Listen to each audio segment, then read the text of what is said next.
Hello दोस्तों, हमारे YouTube channel आलोक विद्याकुल में आप लोग का स्वागत है। उम्मीद करते हैं देखिए अभी जो हम आप लोग का जो अभी हम सब्जेक्टिव क्वेश्चन और शॉर्ट क्वेश्चन सोशल साइंस का हम बताने वाले हैं, जो कि आपको मोस्ट इम्पॉर्टेंट होगा, जो कि बोर्ड एग्जाम से रिलेटेड, जो कि आपको बहुत ज़्यादा इम्पॉर्टेंट है। वही क्वेश्चन को हम आपको बताते हैं। ये मेरा शॉर्ट क्वेश्चन है सब्जेक्टिव का, जिसमें आपको हिस्ट्री का भी है वीडियो, इसमें हिस्ट्री का भी है क्वेश्चन, और सोशल साइंस का सिविक्स का मतलब राजनीतिक विज्ञान का भी है, और इकोनॉमिक्स का भी है, और ज्योग्राफी का भी है, और कुछ पार्ट आपको हमें अनु जो आपदा प्रबंधक से आता है वो भी क्वेश्चन को हम आपको इस वीडियो में डिस्कस करेंगे। तो आप लोगों को ये टोटल क्वेश्चन 14 गो है। 14 क्वेश्चन में आप लोगों को हम आपको जो कि इस टाइप से सवाल बोर्ड एग्जाम में बहुत ज़्यादा पूछा जाता है, तो वही क्वेश्चन को हम आप लोगों को बीच बता रहे हैं। तो आप लोग अगर वीडियो को पूरा अंत तक बने रहते हैं तो ये क्वेश्चन आप लोगों को आराम से आ सकता है। आप एग्जाम में इसको अच्छे से अच्छे बेहतर लिख सकते हैं। तो आप लोग वीडियो को पूरा अंत तक जरूर देखिए। अगर वीडियो पसंद आता है तो चैनल को जरूर सब्सक्राइब कीजिए, और अपने दोस्तों के साथ शेयर कीजिए, और एक भी लाइक मार दीजिए, और कमेंट बॉक्स में आप ज़रूर हमें प्रतिक्रिया दें कि ये वीडियो आप लोगों को कैसा लग रहा है। हम आप लोगों को ये समझाएंगे सरल भाषा में, बहुत सिंपल सी, और आपको हम ट्रिक के माध्यम से लिखने का तरीका भी बताएंगे कि इसमें कैसे लिखा जाता है। अगर इतना बात हम बोले या तो इतना वर्ड लिख दिए हैं आपको याद नहीं रहा, तो आपको एग्जाम में कैसे लिखना है, तो इसको भी लिखने का हम आपको एक टेक्निक बताएंगे कि ये इसको कैसे लिखा जाता है। अगर ये पूरा लेक्चरल आपको नहीं समझ में आया, अगर याद नहीं हुआ, तो अब हम इसको लिखेंगे कैसे। तो लिखने का भी एक तरीका होता है बच्चों। तो लिखने का माध्यम हम बताएंगे कि अगर आपको ये क्वेश्चन याद नहीं रहा तो वो कैसे लिखेगा। चलिए हम एक एक क्वेश्चन को आप लोगों को समझाते हैं। जो मेन पॉइंट होता है ना, उस पर विशेष फोकस कीजिएगा, वहाँ से भी आप आराम से आसानी से लिख सकते हैं। चलिए हम समझ लेते हैं। देखिए क्वेश्चन है बच्चों, सबसे पहला क्वेश्चन आपको हिस्ट्री से है। तो हिस्ट्री से हम आपको 4 क्वेश्चन लिए हैं, 3 क्वेश्चन लिए हैं। हिस्ट्री का 3 क्वेश्चन है। तो इसी तरह से हम आप लोगों को डेली वीडियो अपलोड करते हैं, तो आप लोग ज़रूर देखें। और हिस्ट्री ज्योग्राफी मतलब हमेशा आज ये मान लीजिए आज हम आपको सिविक्स सामाजिक विज्ञान डाउनलोड अपलोड किए हैं, तो कल आपका विज्ञान होगा। उसी तरह से लगातार क्रमबद्ध तरीका से चलते रहेगा ये वीडियो। तो आप हमें कमेंट बॉक्स में भी बता सकते हैं कि कौन सा वीडियो आप लोगों को चाहिए, वो भी बोल सकते हैं। चलिए क्वेश्चन नंबर फर्स्ट समझते हैं। कर रहा है ना क्वेश्चन, कर रहा है लौह लौह एवं रक्त की नीति क्या है। लौह और रक्त का नीति क्या है। तो लौह और रक्त की नीति की बात हम करते हैं। तो लौह और रक्त की नीति की, अब ये क्वेश्चन आपको पूछ लिया जाएगा तो आपको ये कैसे लिखना है। तो चलिए हम एक एक बात को समझते हैं, एक एक पॉइंट को समझेंगे कि कैसे लिखना है। तो सबसे पहले जो मेन पॉइंट होगा वहाँ पे हम अंडरलाइन करेंगे, वो चीज़ ध्यान रखिएगा। कह रहा है ना कि लौह एवं रक्त की प्रतिपादन बिस्मार्क ने किया था। जो लौह और रक्त का नीति अपनाए थे, तो प्रतिपादन मतलब आरंभ किए थे, तो कौन किए थे, तो बिस्मार्क ने किए थे। किसने किए थे, तो बिस्मार्क ने किया था। तो ये भी याद रख सकते हैं कि बिस्मार्क ने ही क्या लौह और रक्त की नीति अपनाई थी। अब यहाँ पे इस नीति के अनुसार सैयद शक्ति, यहाँ पे ध्यान दीजिएगा, एक बिस्मार्क सबसे पहले नंबर ये याद रखेगा कि बिस्मार्क ने ये नीति चलाई थी। और किनके नीति के अनुसार चलाए थे, तो सैयद शक्ति की सहायता से, है ना, सैयद शक्ति की सहायता से जर्मनी का एकीकरण के कारण, है ना, एकीकरण करना था। जर्मनी का जब एकीकरण हो रहा था, जब जर्मनी का एकीकरण हो रहा था, तो लौह और रक्त की नीति अपनाई थी। तो लौह और रक्त की नीति में बिस्मार्क का योगदान रहा था, आरंभ किया था, जैसे सैयद शक्ति का ही सहायता से तो जर्मनी का एकीकरण हुआ था। क्या हुआ था, जर्मनी का एकीकरण। अगर आपको ये भी सवाल में पूछ लिया जाएगा 5 नंबर में कि जर्मनी के एकीकरण में क्या होता है, तो जर्मनी के एकीकरण में ये भी पॉइंट अगर लिख देते हैं तो आपको कहीं नंबर नहीं कटने वाला है। तो अब हम समझ गए हों कि लौह और रक्त की नीति, तो लौह एवं रक्त की प्रतिपादन बिस्मार्क ने किया था, और इस नीति के अनुसार सैयद शक्ति की सहायता से जर्मनी के एकीकरण हुआ था। तो ये क्वेश्चन हम पूरी तरह से समझ गए होंगे। ठीक है, तो आपको मेन पॉइंट कहाँ पे ध्यान देना है, एक बिस्मार्क ने किया था, ये कौन, सैयद शक्ति ने, और जर्मनी के एकीकरण में, ये 3 पॉइंट हो गया। तो ये 3 पॉइंट आपको याद रहेगा तो आप आसानी से लिख सकते हैं, बिल्कुल। काहे कि जो मेन पॉइंट होता है बच्चों वही सबसे ज़्यादा फोकस किया जाता है। चलिए अब यहाँ पे करा है मेटर्निंग, है ना, करा है मेटर्निंग युग क्या है। मेटर्निंग युग क्या है, जब मेटर्निंग का समय चला था तो उनका युग होता है, तो उनका युग क्या है। तो चलिए इसको भी हम समझ लेते हैं कि इसको में क्या क्या आएगा। जो देखिए जब मेटर्निंग युग थे, जो ऑस्ट्रेलिया के चांसलर, ये कौन थे, तो ऑस्ट्रेलिया के चांसलर थे, है ना। तो मेटर्निंग ने 1815 से 1848 ईस्वी के, यहाँ समझिएगा कि ऑस्ट्रेलिया के चांसलर हुआ करते थे। मेटर्निंग ने 1815 से लेकर 1848 ईस्वी के काल में मेटर्निंग युग कहा जाता है। मेटर्निंग युग कब कहा जाता है, तो मेटर्निंग ऑस्ट्रेलिया के चांसलर हुआ करते थे।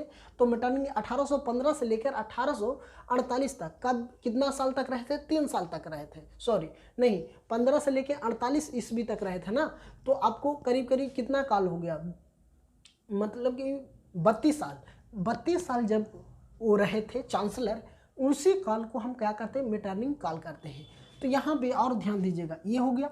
तो मेटर्निंग निरंकुश राजतंत्र में विश्वास कर रखता था। इस किस में रखता था, मेटर्निंग निरंकुश राजतंत्र में विश्वास करता था। किसमें, राजतंत्र कहने का ये तात्पर्य होता है बच्चों कि राजा का तंत्र चलता था। अभी यहाँ हमारे देश में क्या है, लोकसभा राज्यसभा चुनाव होता है, तो हाँ यहाँ कौन एक हम जनता के द्वारा चुने गए, उसके बीच के जो एक प्रतिनिधि होता है वो प्रधानमंत्री होता है, उसको हम यहाँ क्या होता है कि तब जाके चुनाव होता है। लेकिन वहाँ राजा, मतलब राजा ही राज करते थे, उसी को हम बोलते हैं राजतंत्र में। वो राजतंत्र में विश्वास करते थे, यहाँ नहीं कि अथी पे विश्वास करते थे, है ना। और करा है, और क्रांति की घोर विरोध था, है ना, क्रांति की घोर विरोध था। वह क्रांति का कट्टर शत्रु तथा क्रांति विरोधी भावनाओं का समर्थक था। कह रहा है ना कि वहाँ पे क्या करते थे बच्चों, वहाँ पे जब राजतंत्र में विश्वास रखते थे लेकिन क्रांति की घोर विरोधी थे। जब कोई क्रांति करना चाहता था उनका घोर विरोध करते थे, तो कौन करते थे, तो मेटर्निंग करते थे, ठीक है। तो और क्रांति का कट्टर शत्रु थे। शत्रु कहने का तात्पर्य ये होता है कि ये कट्टर दुश्मन थे, ठीक है। इस क्रांति का विरोध संभावनाओं का समर्थक था। वह राजा के दैविक अधिकारों में विश्वास रखता था, मतलब राजा द्वारा चलाया गया शासन पर ही वो भरोसा रखते थे। तो यहाँ भी मेटर्निंग युग हम समझ गए। मेटर्निंग युग लिखने का भी टेक्निक आप लोग समझ चुके होंगे कि इसमें क्या होगा। तो ऑस्ट्रेलिया के चांसलर हुआ करते थे कब तक, 1815 से लेकर 1848 ईस्वी तक। तो इस किस पे विश्वास करते थे, तो इसी को हम मेटर्निंग युग कहते हैं। अब मेटर्निंग निरंकुश राजतंत्र में विश्वास करते थे और क्रांति के घोर विरोधी थे, मतलब जो भी क्रांति या विरोध प्रदर्शन करना चाहते थे रोड पे, या तो सरकार के खिलाफ या तो राजा के खिलाफ कोई विरोध करना चाहते थे, तो वो क्या करते थे, वो बहुत विरोध करते थे। वो उनकी एक कट्टर विरोधी थे, या कट्टर दुश्मन कहा जाए तो कट्टर। वह राज के दैविक अधिकारों पर विश्वास रखते थे। वो क्या करते थे, राज के दैविक अधिकारों पर विश्वास रखते थे। चलिए अब यहाँ से नेक्स्ट क्वेश्चन देख लेते हैं। नेक्स्ट क्वेश्चन मेरा आ रहा है राष्ट्रवाद, है ना। राष्ट्रवाद क्या है। अब राष्ट्रवाद कहने का तात्पर्य ये होता है बताओ कि राज्य का, है ना, राष्ट्र का मतलब हमारे देश का कि क्या है। तो राष्ट्रवाद क्या है, तो राष्ट्रवाद हम समझते हैं कि राष्ट्रवाद को समझ लेते हैं। क्या रहा है राष्ट्रवाद, तो राष्ट्रवाद किसी विशेष भौगोलिक संस्कृति एवं सामाजिक परिवेश में रहने वाले लोगों के बीच व्यक्त एवं भावना होता है। मतलब कहने का तात्पर्य है कि राष्ट्रवाद किसी विशेष भौतिक या संस्कृति या सामाजिक भौगोलिक कहने का मतलब कि हमारे देश में जो भी भौगोलिक घटना घट रहा है, या तो कुछ भी हो रहा है, या तो संस्कृति हो रहा है, संस्कृति कार्यक्रम, या तो अभी राम मंदिर बन रहा है, तो ये संस्कृति है। सामाजिक मतलब कि हम लोगों को बीच में क्या, हम लोगों को बीच में, जनता के बीच में, सामाजिक परिवेश में रहने वाले लोगों के बीच व्यक्त एक भावना है, एक क्या है, भावना है, जो उनमें से परस्पर प्रेम और एकता को स्थापित करती है। ये क्या होता है कि भौगोलिक, संस्कृति और सामाजिक एक क्या है, भौगोलिक ये परंपरा, ये क्या है, एक परंपरा प्रेम का एकता को स्थापित करता है। ये सब क्या है कि एक प्रेम से एकता को स्थापित करता है। यह भावना को आधुनिक विश्व में राजनीतिक पुनः जागरण का परिमाण है। ये अभी हम बता रहे हैं इसका, ये क्वेश्चन अभी मान लिया जाए कि राम मंदिर बन रहा है, तो राम मंदिर बना है, तो मोदी जी सिर्फ अपने लिए नहीं कर रहे हैं, ये पूरा समाज के लिए कर रहे हैं, एक भौगोलिक भी हो रहा है। तो इसी तरह से एक ये क्या हो गया कि परस्पर प्रेम बनेगा, अगर मोदी जी रहें या न रहें लेकिन राम मंदिर रहेंगे तो ये क्या होगा, एक जनता में एकता की भाव आएगा, एकता की भाव आएगा, इसको सब लोग जानेंगे, है ना। तो ये एकता स्थापित हो रहा है हिंदुओं के प्रति, हिंदुओं के प्रति क्या हो रहा है, एक एकता के प्रभाव दिखा रहा है। यह भावना आधुनिक विश्व में राजनीति का पुनः जन्म दे रहा है। तो एक तरह से ये क्या हो रहा है, एक राजनीति का पुनः जन्म दे रहा है ना। इसी को परिमाण कहते हैं, इसी को हम राष्ट्रवाद कहते हैं, ठीक है। तो राष्ट्रवाद हम समझ गए। तो हिस्ट्री से मेरा 3 क्वेश्चन था, तो तीनों क्वेश्चन को हम बारीकी से समझ गए हैं। अब यहाँ पे नेक्स्ट क्वेश्चन आ रहा है मेरा ज्योग्राफी से। तो ज्योग्राफी में ये क्वेश्चन हम समझ लेते हैं कि नवीकरणीय संसाधन किसे कहते हैं।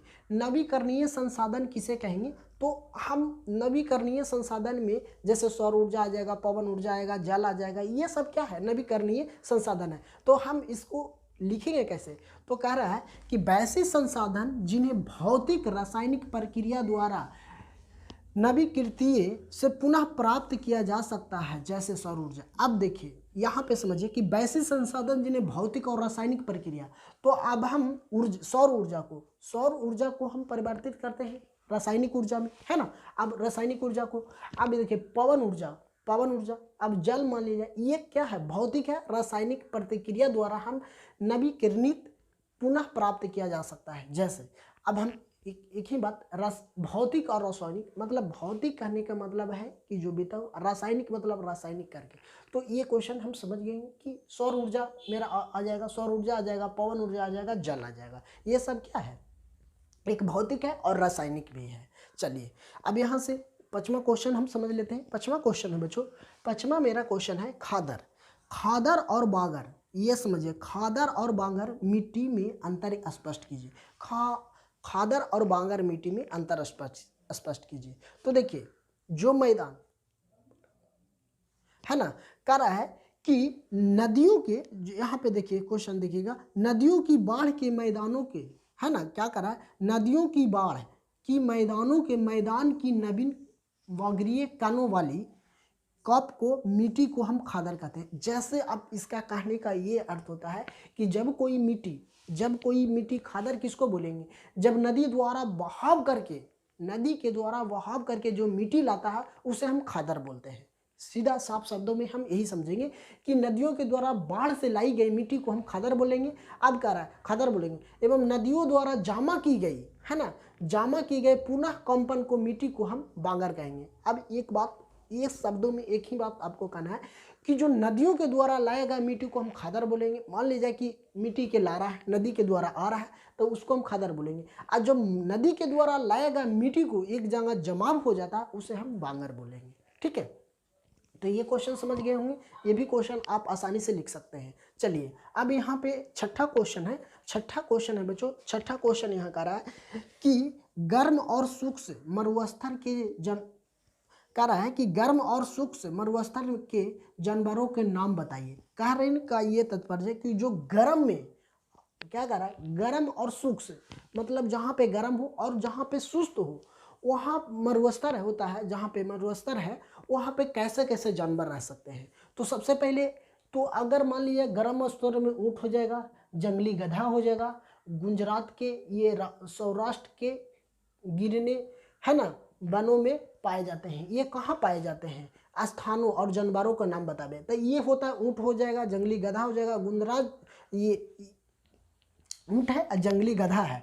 और गुजरात के सौराष्ट्र है ना, जहाँ पे सौराष्ट्र के गिरने वाली में पाए जाते हैं। ये सब कहाँ पाए जाते हैं, तो गुजरात में रेगिस्तान है तो वहाँ पे पाए जाएंगे। तो ये गुजरात के सौराष्ट्र के गिरने वाले में पाए जाते हैं। यहाँ पे सौराष्ट्र है, वहाँ पे एक जगह है, वहाँ पे ये लोग रहता है, ठीक है। यहाँ पे मरु स्तर है। चलिए अब यहाँ पे नेक्स्ट क्वेश्चन देख लेते हैं। मेरा नेक्स्ट क्वेश्चन क्या कर रहा है कि नेक्स्ट क्वेश्चन में आ जाएगा कि चिपको आंदोलन, है ना, चिपको आंदोलन का मुख्य उद्देश्य क्या था। तो चिपको आंदोलन का मुख्य उद्देश्य क्या था, तो चिपको आंदोलन में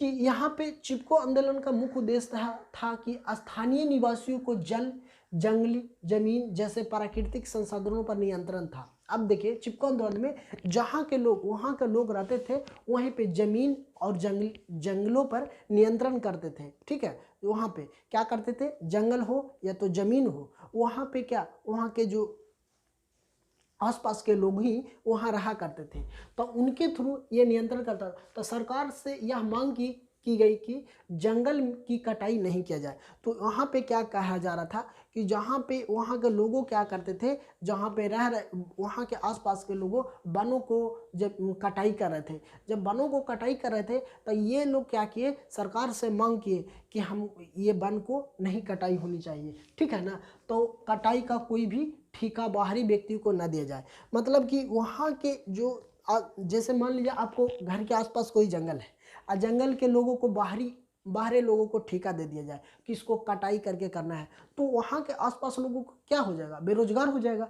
इसी के कारण से चिपको आंदोलन का मुख्य उद्देश्य था। तो देखिए चिपको आंदोलन का मुख्य उद्देश्य यही, मेन पॉइंट यही था कि वहाँ पे क्या था कि चिपको आंदोलन में वहाँ के जो व्यक्ति थे उनको क्या किया गया, वहाँ के लोगों से नहीं करवाया गया और ठेका देके दूसरे से यहाँ पे वनों को कटाई करने लगे, तो वहाँ के लोग बेरोजगार हुए हैं। तो ये लोग क्या किए कि अब क्या किए, सरकार से मांग ये किए कि दूसरी जगह के ठेकेदार को नहीं दिया जाए। तो चलिए क्वेश्चन समझते हैं कि चिपको आंदोलन का मुख्य उद्देश्य था स्थानीय निवासी, वहाँ के स्थानीय निवासी मतलब वहाँ के आसपास के लोग जल और जंगल और जमीन जैसे प्राकृतिक संसाधनों पर नियंत्रण था। उनको क्या था, वहाँ के नियंत्रण था, जल हो और जंगल हो और जमीन हो, वहाँ पे नियंत्रण था।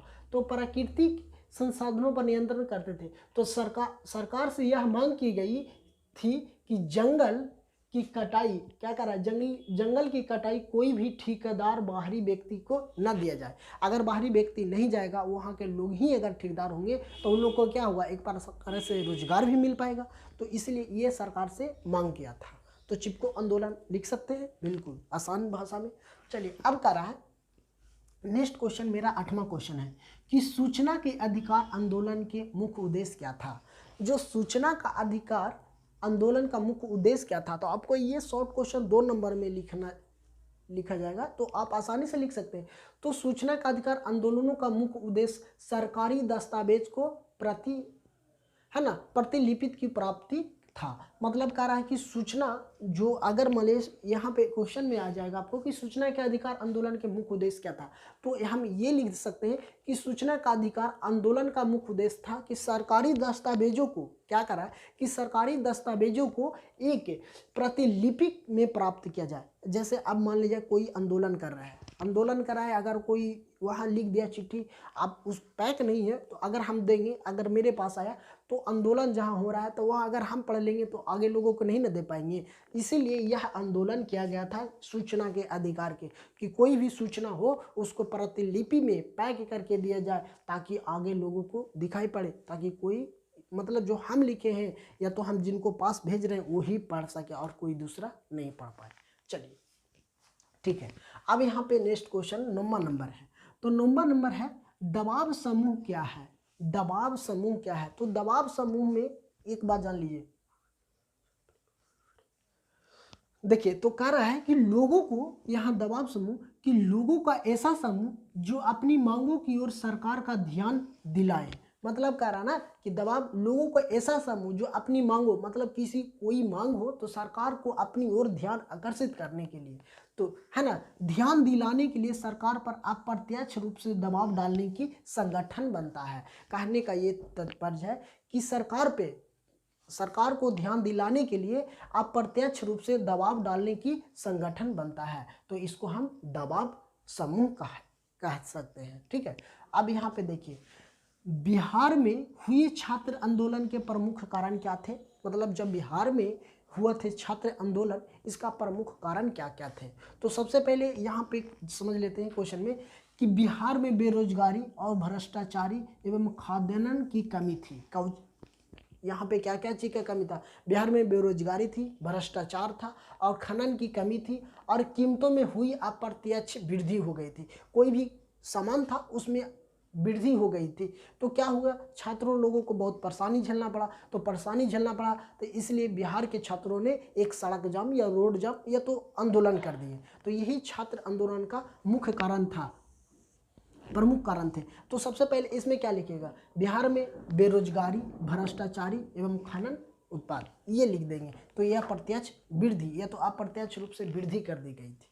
चलिए अब यहाँ पे नेक्स्ट क्वेश्चन 11वां नंबर है कि कंपन किसे कहते हैं। अब कोई भूकंप आता है तो पहले कंपन होता है ना, तो कंपन हम किसे कहेंगे, तो कंपन किसे कहेंगे, तो भूपटल के नीचे वह स्थान जहाँ पे भूकंपीय कंपन प्रारंभ होता है उसी को हम कंपन। मान लिया जाए कि अब ये पृथ्वी है, यहाँ पे बीच में एक अटका हुआ है, तो यहाँ पे कंपन होगा तो ये भूपटल है, ये पूरे पृथ्वी पर क्या करेगा, कंपन स्थापित कर देगा। तो कंपन कहाँ से प्रारंभ हुआ, तो यहाँ तो लिखेंगे भूपटल के नीचे वह स्थल जहाँ पे भूकंपीय कंपन का प्रारंभ होता है उससे हम कंपन कहेंगे। ठीक है, तो 11वां नंबर क्वेश्चन को समझ गए।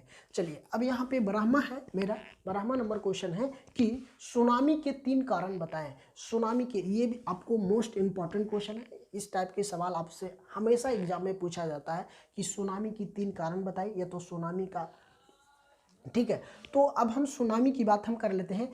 तो सुनामी के 3 उत्पाद, या तो लिख सकते हैं कि सुनामी के निम्नलिखित कारणों से होती है। तो कौन कौन, समुद्र में भूकंप, क्या होता है, समुद्र में भूकंप, ज्वालामुखी को उदागर तथा, है ना, ये भी लिख सकते हैं ज्वालामुखी को उदागर। अब ये तीसरा लिख सकते हैं पानी के नीचे भूखंडन होना, है ना, पानी के नीचे क्या होना, भूखंडन होना। तो हम लिख सकते हैं सुनामी के 3 कारण में एक लिख सकते हैं समुद्र में भूकंप, ज्वालामुखी के उद्गार, और लिख सकते हैं पानी के नीचे भूखंड, है ना। चलिए अब यहाँ पे ये क्वेश्चन देख लेते हैं कि प्रति व्यक्ति आय क्या होता है।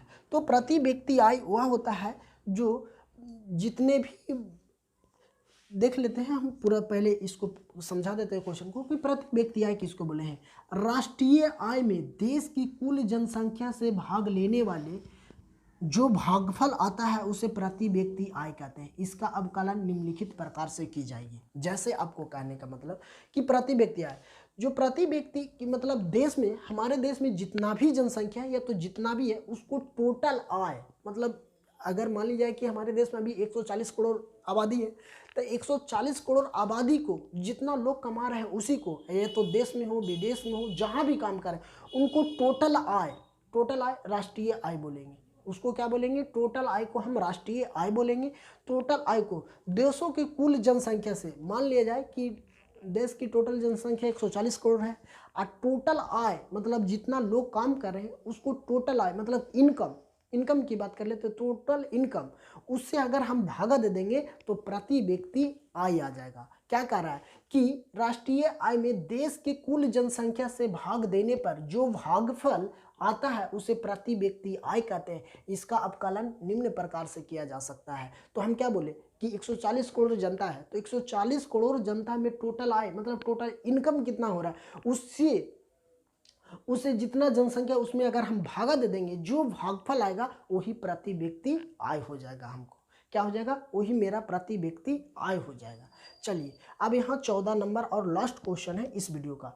आरबीआई के विस्तार रूप से लिखे, आरबीआई का विस्तार रूप से लिखे तो आप ये भी लिख सकते हैं रिजर्व बैंक ऑफ इंडिया, यही होगा। तो आरबीआई का फुल फॉर्म यही होगा, रिजर्व बैंक ऑफ इंडिया। क्या होगा बच्चों, रिजर्व बैंक ऑफ इंडिया। तो आपको ये भी सवाल कहीं कहीं कितना बार पूछ लिया जाता है। तो हम आरबीआई के फुल फॉर्म पूछे या तो आरबीआई के विस्तार रूप से लिखे, यही होता है। तो लिख सकते हैं रिजर्व बैंक ऑफ इंडिया। क्या लिखेंगे, रिजर्व बैंक ऑफ इंडिया। ठीक है, तो अब इनको स्थापना की बात करते हैं तो इनको स्थापना हुआ था 1935 ईस्वी में। कब हुआ था, 1935 ईस्वी में, है ना। तो इसको भी हम बात करें ऑब्जेक्टिव में, ये भी क्वेश्चन पूछ ले जाएगा तो ये भी बना सकते हैं। तो ये सेशन आप लोगों को जो हम शॉर्ट क्वेश्चन बताने का प्रयास किए, अगर आपको कमेंट रहा तो हम लॉन्ग क्वेश्चन को बताने का प्रयास करेंगे। तो लॉन्ग में मेरा 3 ही वीडियो रहेगा, 3 ही क्वेश्चन या 3 या 4 क्वेश्चन रहेगा। तो वहाँ से भी आप लोग समझ लीजिएगा। अगर वीडियो पसंद आता है तो हमारे चैनल को सब्सक्राइब कीजिए। अगर वीडियो पे पहली बार है तो चैनल को जरूर सब्सक्राइब कर दीजिए, अपने दोस्तों के साथ जरूर शेयर कीजिए और कमेंट बॉक्स में जरूर हमें प्रतिक्रिया दें कि ये वीडियो आप लोगों को कैसा लगा। बाकी मिलते हैं फिर अगली कक्षा में, तब तक हंसते रहिए, मुस्कुराते रहिए, मन लगा कर पढ़ते रहिए, कि अब आपका बोर्ड एग्जाम में ज़्यादा समय बचा नहीं।